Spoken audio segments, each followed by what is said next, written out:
County, I welcome you to the Candidates Forum for the Mayor of Atwater. The League of Women Voters is a national, nonpartisan political organization that encourages the informed and active participation of citizens in government. We advocate to impact public policy, but we never, ever endorse individual candidates, regardless of the office. My name is Mary Hoffman. I'm the president of the Merced County League of Women Voters, and I'm going to be your moderator this evening. If you haven't already done so, please turn off your cell phones. I was proactive. I forgot mine at home, so I don't have to worry about it. The League wishes to thank Jim Sanders and the J.D. Sanders Company for Jim's cooperation and efforts so that tonight's forum is broadcast on Comcast Channel 96 and is available on computer by live stream. The question screeners for tonight are League of Women Voters members Mary Ann Reynolds, Kathy Weber, and Susan Miranda. League member Rachel Hadley, raise your hand, Rachel, is going to be our timekeeper this evening. Dee Neer and Corey Lucero will collect question cards submitted by tonight's audience. So when you have a card, just lift it up, and one of these two nice ladies will come around and pick it up. So here are the ground rules for the League of Women Voters forums, because we're very specific, because we're all about issues. And so what we want to have happen is we want to have this be about issues and where people stand on issues. We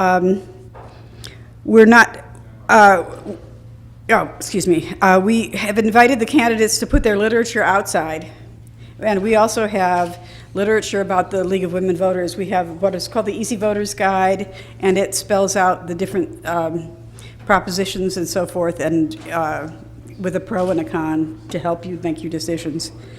Tonight we're not going to have opening statements.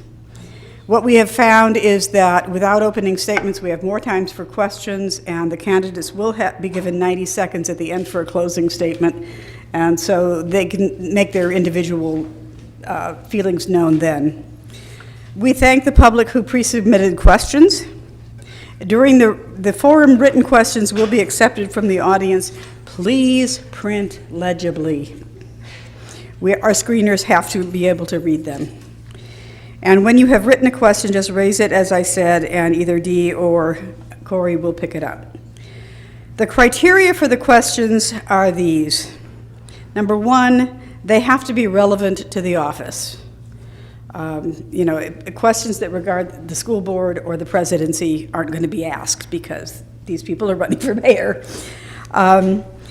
They have to be appropriate to this election, and they cannot be of a personal nature. Questions cannot be specific to only one candidate. That's a debate. Ours is a forum, okay? The seating arrangement was established alphabetically. Each question is going to be answered by each candidate in turn, and the first responder to the first question asked was established by random drawing. The second question asked will be directed to the other candidate first, and will go back and forth throughout the forum so that everyone will have the chance to answer first or answer last. All candidates will have the opportunity to address the same question. I suppose it's underwritten in the criteria. When you ask a question, it has to be something that is appropriate for both people to answer. It's about issues.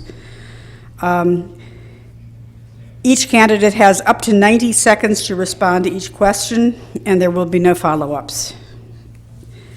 If a candidate's response doesn't address the question being asked, then the moderator will repeat the question.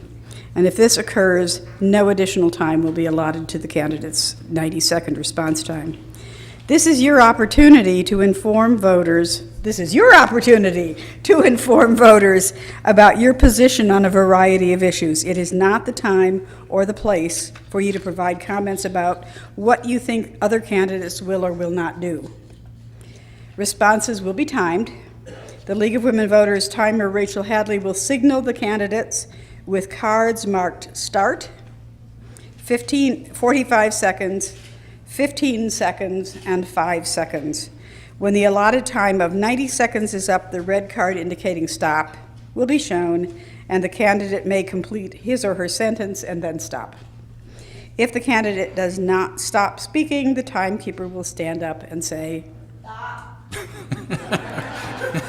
Well, she's well trained. I know. We work hard at getting trained for these jobs. Tonight is an opportunity for us to engage in civil discourse, to talk to each other face to face as good-willed people who basically all want the same thing, a government that runs smoothly and efficiently in the interests of all the citizens of Atwater. At the end of the evening, we will thank both people together with our applause, and we plan to end this portion of the candidates' night right around 6:45. If we run out of time before all the screening questions can be asked, I apologize, but I suspect we'll have time. And all the questions remain with the League of Women Voters and are shredded afterwards. Each candidate will use the microphone at their station. The microphones are live, is that correct? Yes. Mine certainly has been. So please pull them towards you when you're ready to speak and push them away from you when you're done speaking. As this evening is designed to provide a nonpartisan setting for voters to hear all positions, we therefore ask that there be no demonstrations of support or opposition to the candidates on their positions. That includes no applause for individual candidates, and if there are such demonstrations and disruptions, we will stop what we're doing and escort the people out. We're going to begin our first question, which will be addressed to... Where's my... Oh, thank you. To Jim Price. Mr. Price. Yes, ma'am. If elected or re-elected mayor, what are the 3 actions that you will take to better our city? Well, thank you very much for the forum. 3 things that I would like to see bettered for this city are a good, solid marketing and financial plan to get some stability back into the way that we do business here. Another thing that I would want to do is also make sure that our parks and what have you are all as pristine and friendly as they can possibly be. I'd also like to make sure that we have the best business atmosphere that we can possibly have by way of making sure that the fees are appropriate, and that any time that we can accommodate any business coming to the community, that business will be able to come into here knowing that the city is here to help them, as well as families that would like to relocate to this area. We want to make sure that this city here is the place they want to be. Thank you. Mrs. Fall? Would you like me to repeat the question? Go ahead. Repeat it, please. If elected or re-elected mayor, what are the 3 actions that you will take to better our city? The 3 actions that I would take would be to continue our economic development program, in which we are, so that we enter into phase 2 of our Applegate, our Applegate Regional Shopping Center, and with the demolishment of our wastewater treatment plant. This will help us to provide us with 20 acres of usable commercial land in which we will be able to develop more commercial property and improve our improve our revenue. The other one that I would want to do is to continue our financial program that we have. This year we've been able to have 2 balanced budgets in the last 2 years, and we've been able to get our financials straightened out with our enterprise fund, so I'd like to continue with that. And then I also, too, would like to let the people know what a wonderful city that that we have, and a community, and it's ripe for livability, and we have the best public safety program, period. Thank you. The second question will begin with Mrs. Fall. What is your academic background, and what budget and administrative experience do you have?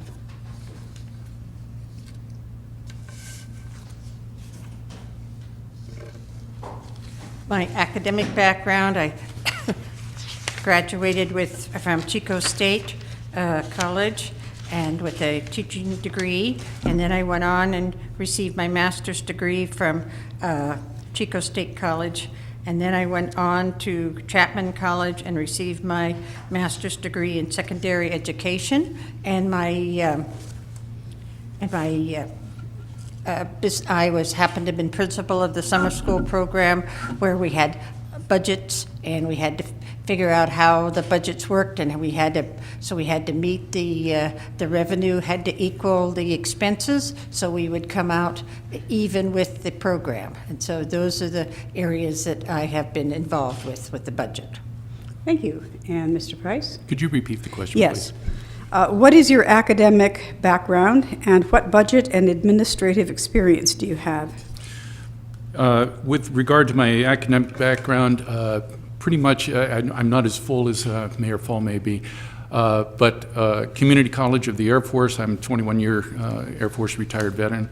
I also did some time at Merced Junior College with an emphasis on emergency medicine, and through the Community College of the Air Force and also through FAA programs, I have gone through supervisory training for the handling of fuel and cryogenics. Now, insofar as my budgetary experience, I've been a business owner for over 19 years, and I came from the School of Hard Knocks on that one. People who are in business are the people that have to go and worry about inventory, making a payroll, that type of thing. I've signed, as has been said in the past, I've signed the front of the paycheck as well as the back. And it's one of those areas where I feel that my experience as a business owner is going to be the thing in the way of budgetary stability for the city of Atwater, and also with programs and, that I feel would be in a marketing and promotional area, which I have had extensive, again, hard school experience in here not long ago. So those are the things I'd bring. Thank you. Thank you. And the third question will go right around back to Mr. Price. What do you feel leftover Measure H funds should be used for? Well, leftover Measure H funds, this is a hard one for me to get straight. Measure H funds, in my mind right now, the priority should be for the hiring of 8 new police officers. That's my understanding as what our shortfall is. Police officers, I believe, are the ones that are number one priority as to the stability of this city. At any given time, all we have is 2 officers on the street. That's woefully under what this city needs for proper protection.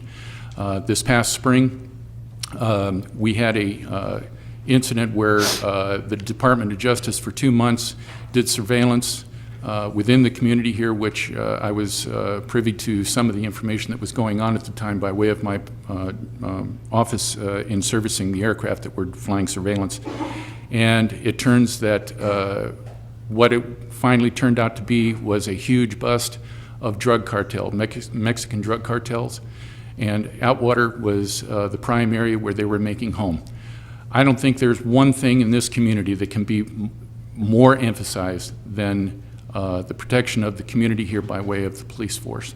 And if I have extra Measure H funds, that's where they're going to go. They're going to go to either hiring or to make sure that the equipment and the salaries are proper for the police force that we have to protect us. Thank you, Mr. Price. Mrs. Fall?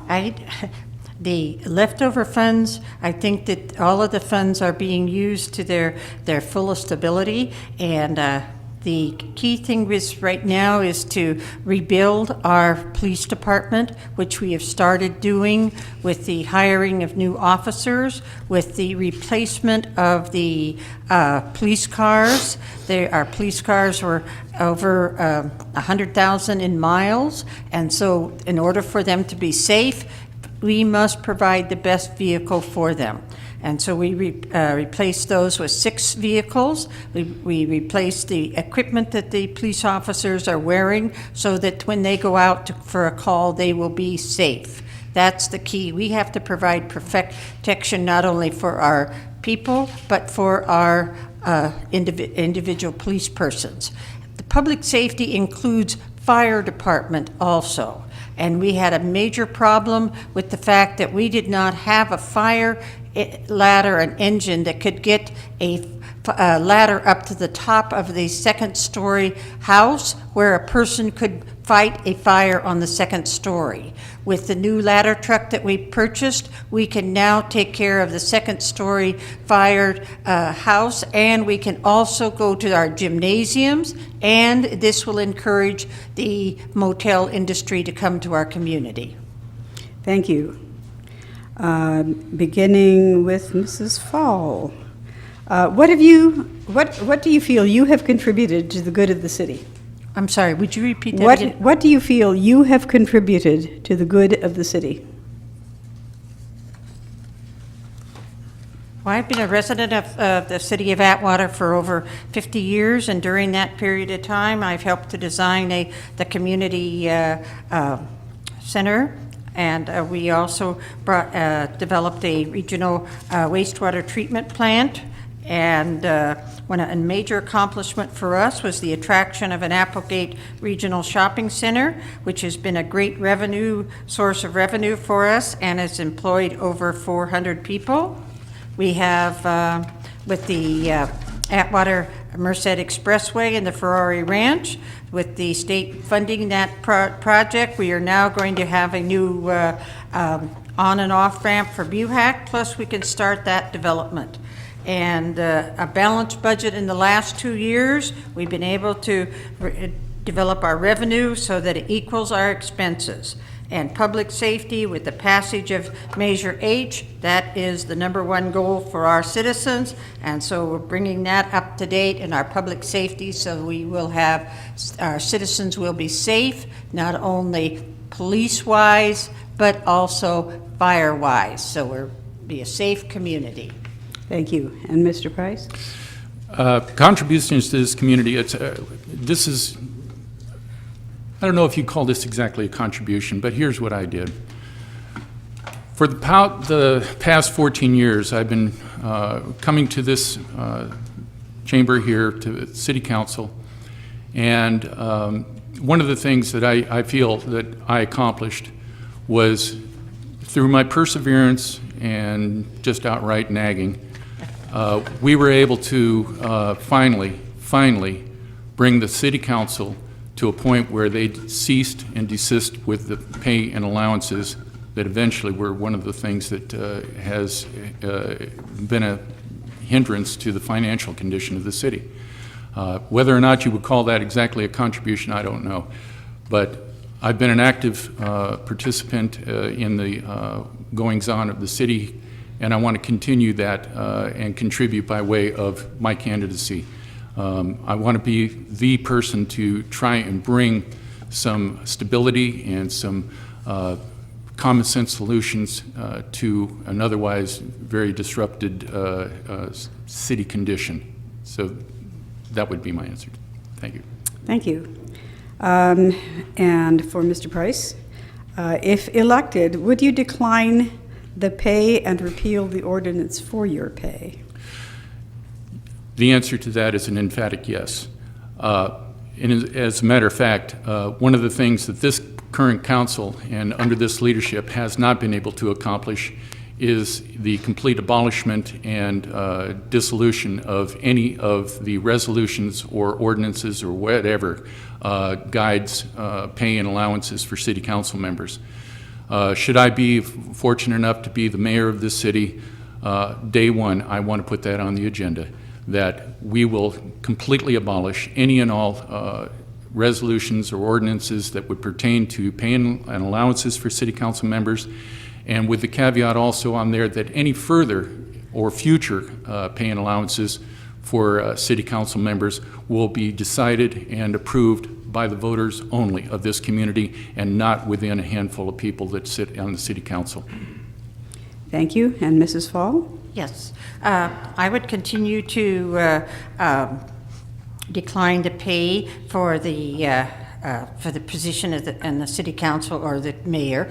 The reason why that the pay was given in the form of insurance was to attract people to come and to join the council so that they could have the insurance coverage. And most of the people that we had were private independent business persons. They did not have the same type of coverage that a group coverage can provide for them. So this was an attraction that we had for them to have them come aboard, and so they could help their families and still be a part of our community. So that was one of the reasons why that we had that part of the insurance involved with it, was to attract additional people to come in to our community. It's my understanding, according to the law, and is that we cannot deny a person's right to collect a pay. That was the direction that we were given by our council,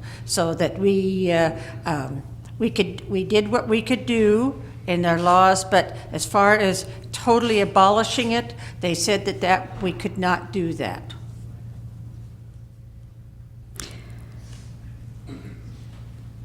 Is the time up? Yes, but the question was, if elected, would you decline the pay? I said I would. Okay, thank At you. the beginning. Yes, you're right. Okay, and Mayor Fall, you're on again. What are your thoughts on creating a youth council like the city of Merced has, so that youth can have a voice?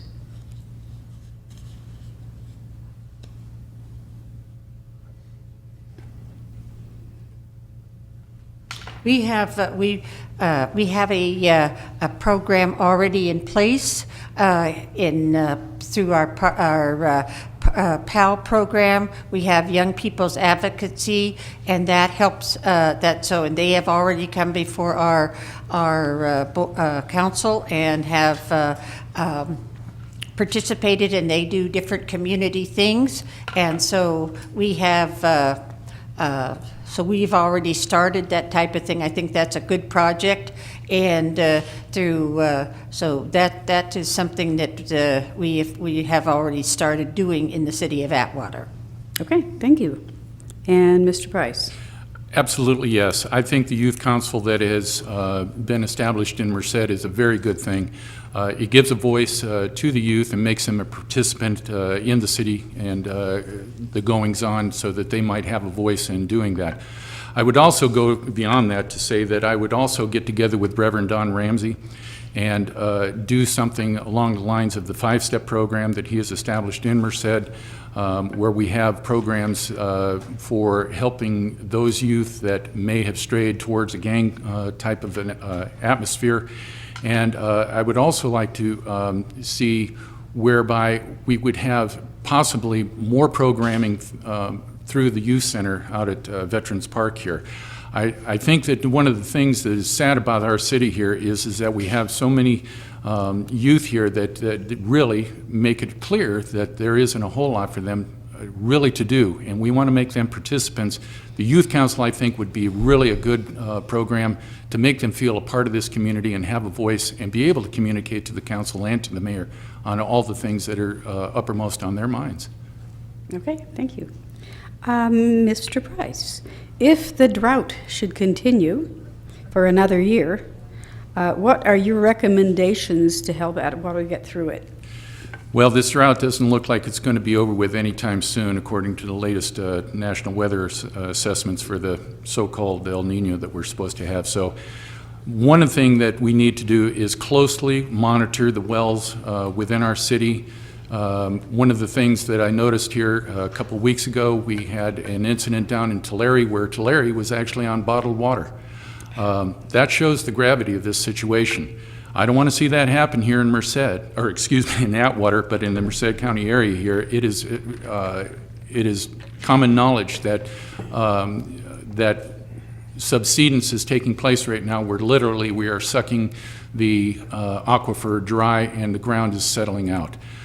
So we need to closely monitor our wells. We need to closely monitor what we are doing in the way people. And one other thing I might quickly mention is we have to get the citizens to understand that turning on your sprinklers and allowing them to continually run and go over the curb is something that needs to stop.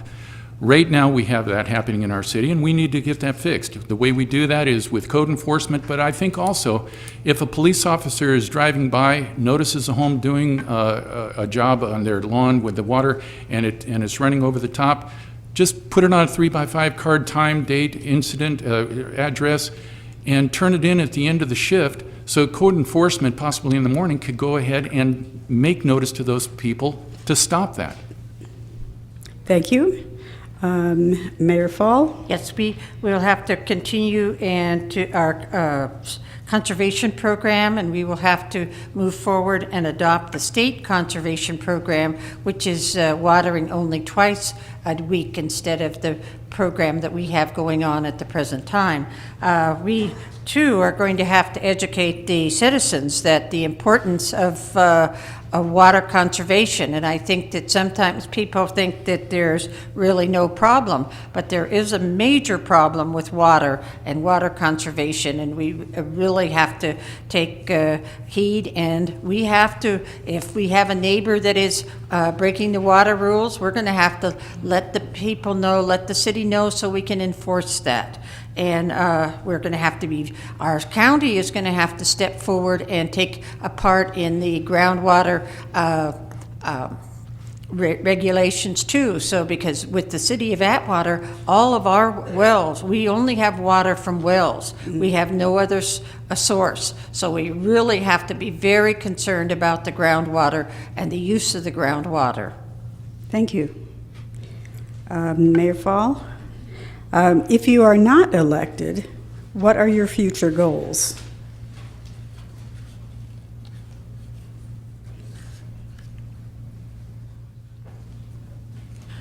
If I'm not elected, my future goals are to continue the same type of advocacy for the city that I have going on now. I will be parts of the Historical Society, the Women's Club, any type of activity that promotes our city is what I will be involved in.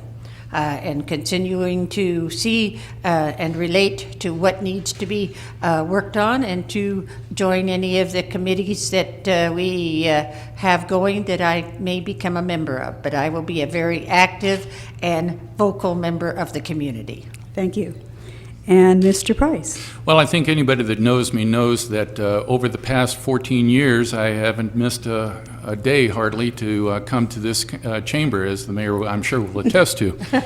And I will continue to do that. I will continue to hold the council's feet to the fire, and I will continue to advocate for the citizens of this city, as I have done over the past 14 years.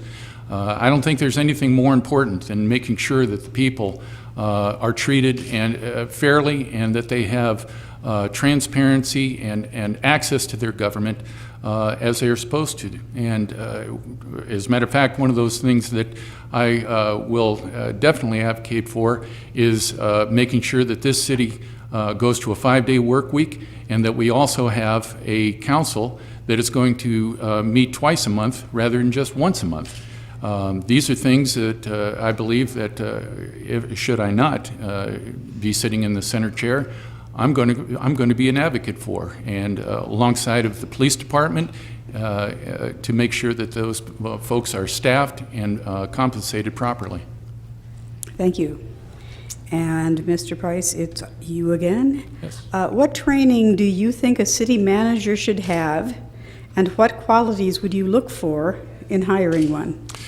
I believe a city manager has got to have a firm grip on exactly what governmental regulations are those that are going to help the city in the way of making sure that we stay compliant with any laws that are going to regulate how we operate the city.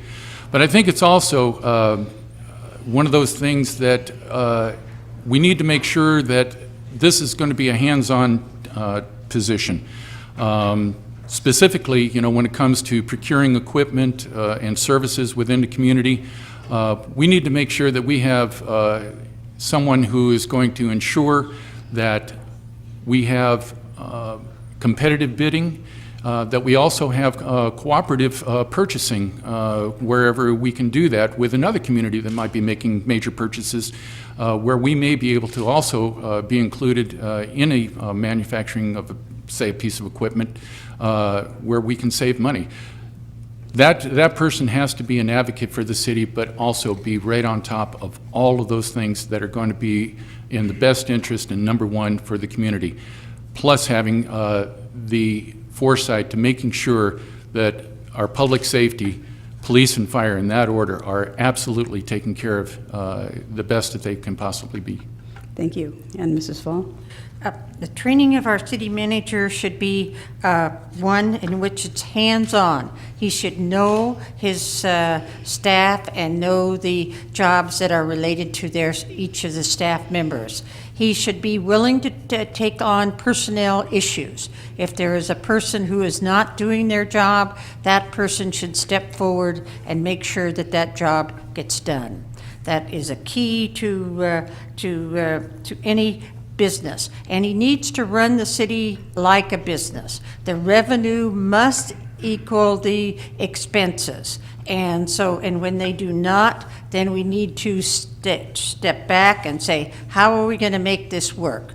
How are we going to make the enterprise funds work so that we're equal, so that the expenses equal the revenue, and not move money around and say that is okay. But we really need to have a city manager who is in communication skills, not only with the personnel, but with the city. He needs to be able to communicate and let the citizens know exactly what is happening in his city. And he needs to let the city know what is happening to his city council. That is a key. And be honest. That is the number one. Be trustful of all. Thank you. Thank you. And now Mayor Fall. Can you hang in here for a second? Do you think it is proper to use city facilities and personnel to deal with political contributions?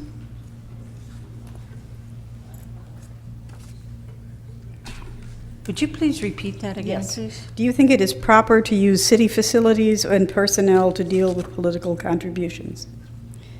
I don't know what the laws are. Do they absolutely City staff and city facilities should not be used for political fundraising and that type of thing of the candidate. Now, they may rent the city hall, or they may rent the community center for a fundraiser, but they should not use it without some type of proper payment. And you should not use city personnel in individual fundraiser activities of the candidate. Those, you have to keep them separate. The running is a separate from the day-to-day operation of the city. So you do not use any equipment, you do not use anything that is related and is owned by the city. Thank you. And Mr. Price? Absolutely not. The facilities here, the public facilities, should never be used under any circumstance for any type of political receiving, giving, whatever. The perception that would come from the public would be detrimental. If we start showing that the facilities here are that which can be manipulated by way of perceived money or whatever being utilized, that's not going to be something that I would ever be an advocate for. And I would go one step farther. I would not allow for the community center either to be rented out to be used for political gatherings of any sort. The perception that the city would have some type of connection to that would be something that we should never ever touch. So to answer the question bluntly, no, we should never ever use the facilities at City Hall or community centers for any kind of political activities under any circumstance. Thank you. And Mr. Price, if you are elected, Would you consider using the castle dorms and apartments for the homeless people of Atwater? I've spent the better part of, 35 years out of Castle, and unfortunately, 19 years now since closure, everything is deteriorated. Are those dormitories out there sufficient to utilize for that? Absolutely not. There's asbestos abatement issues. There's no fire suppression. There's no elevators for multi-story.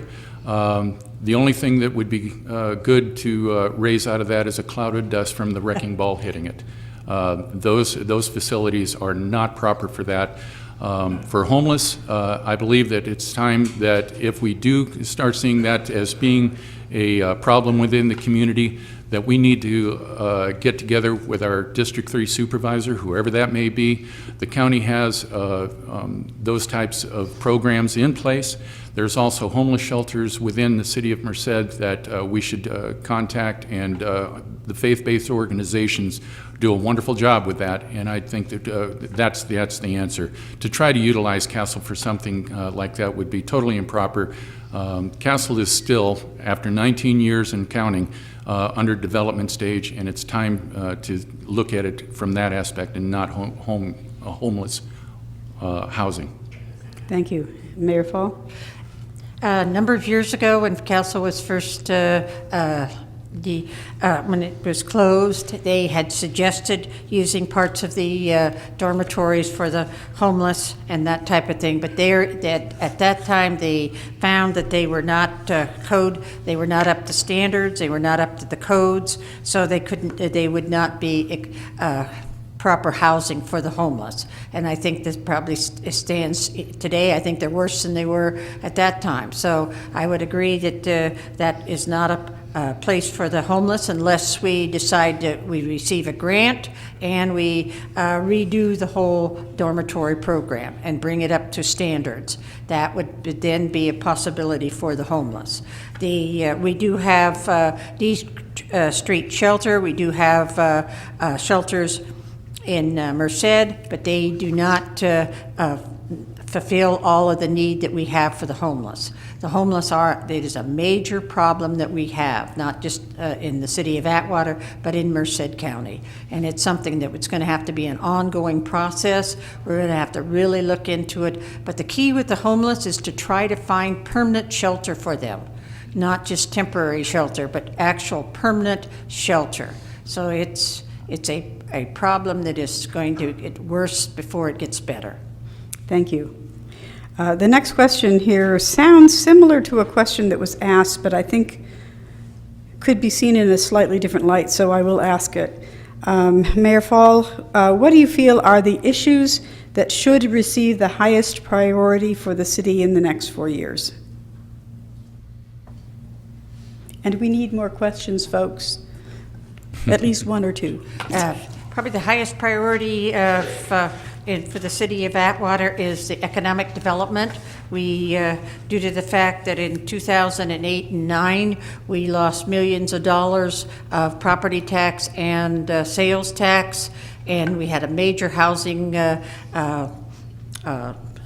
boom that went bust. We have to develop the economic development. So we have to the continuation of the Applegate Regional Shopping Center Phase 2, opening up the 20 acres of commercial property that we have out there by clearing out the plant.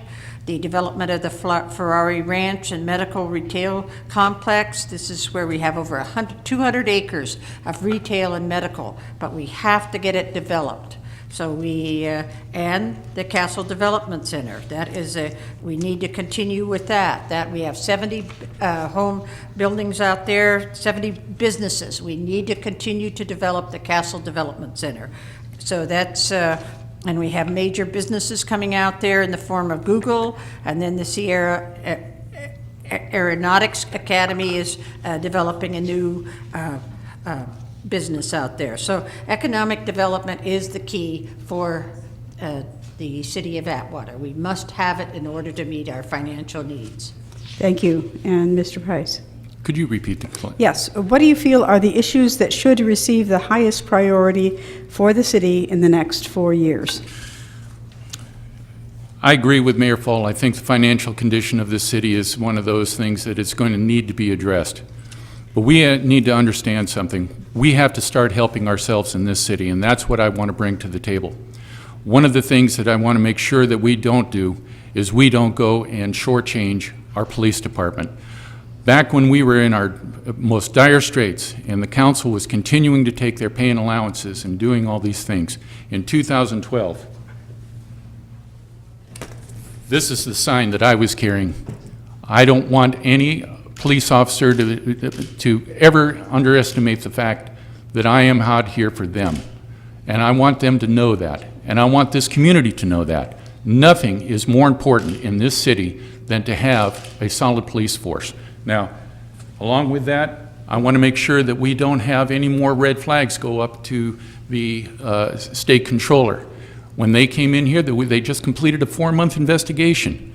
We just also had Price and Page submit a report on the 24th of February that said that our financial condition left doubts as to whether or not we would continue as a financial or a city concern, meaning we're not going to be able to exist as a city.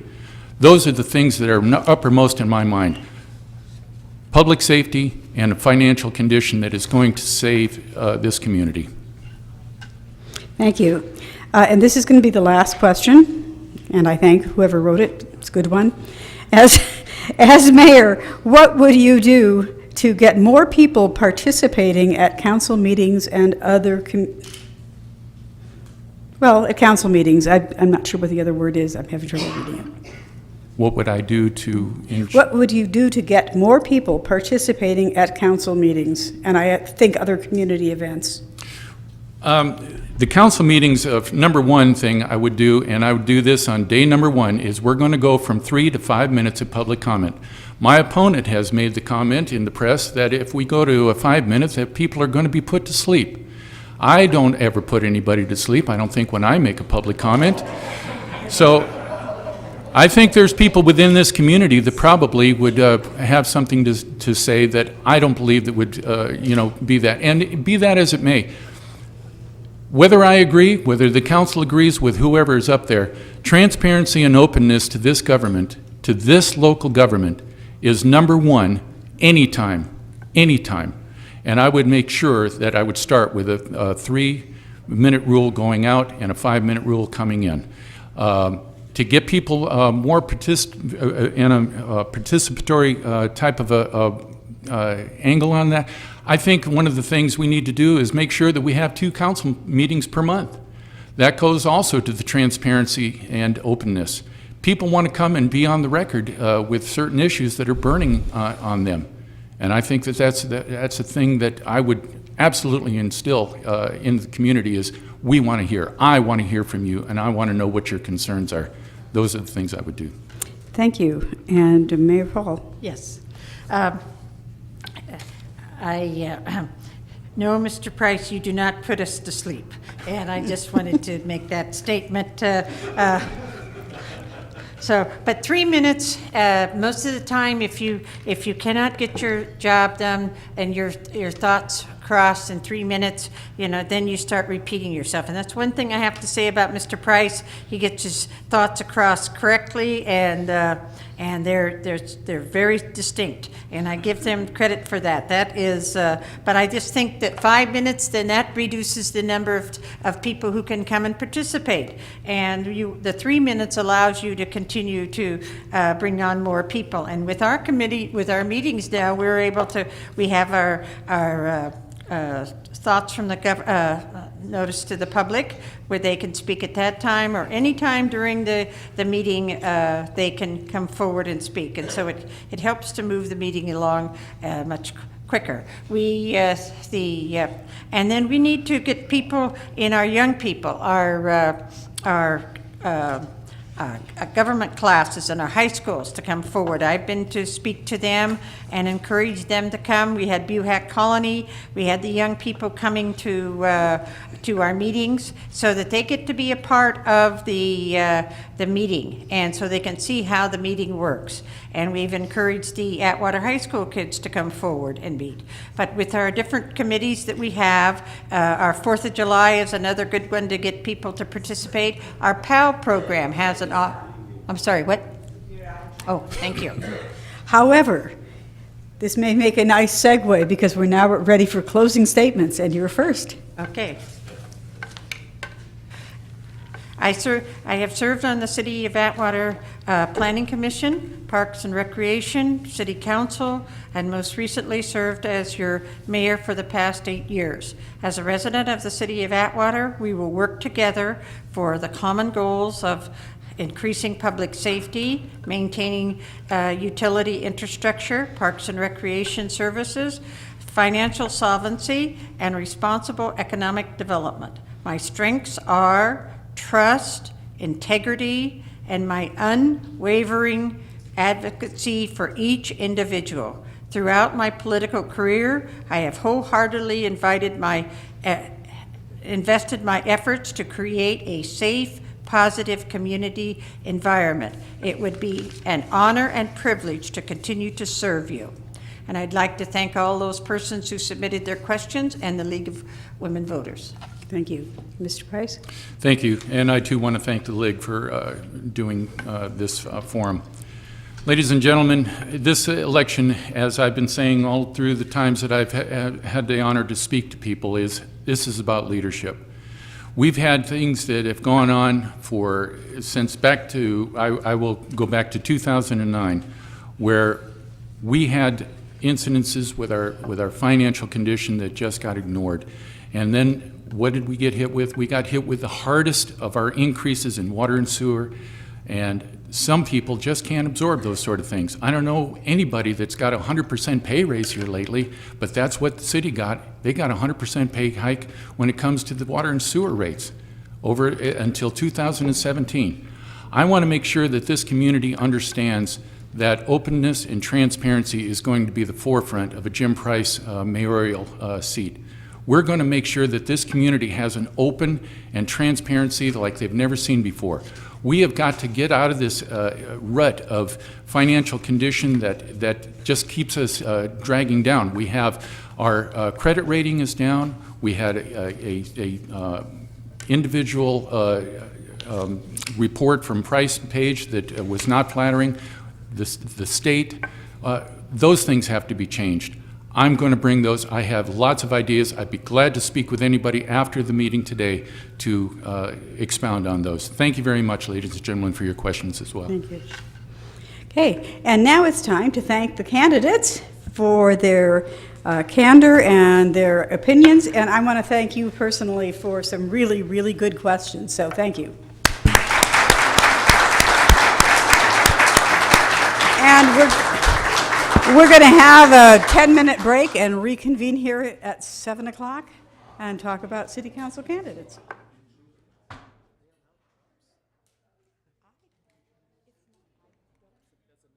a new one.